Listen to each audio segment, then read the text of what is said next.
Today we're going to go over how to upload your Google Slides into Canva. So we're on our Canva homepage here. On the side you'll see projects. I'm going to go ahead and click that. And then over on the right you'll see where it says add new. So I'll go ahead and click it.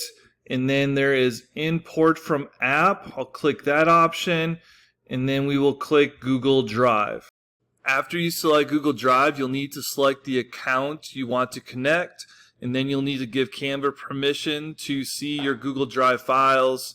And now I'm going to select this file right here, my classroom expectations. I'm going to go ahead and click Upload. You can see right here the file has been uploaded, so I'm going to go ahead and click it.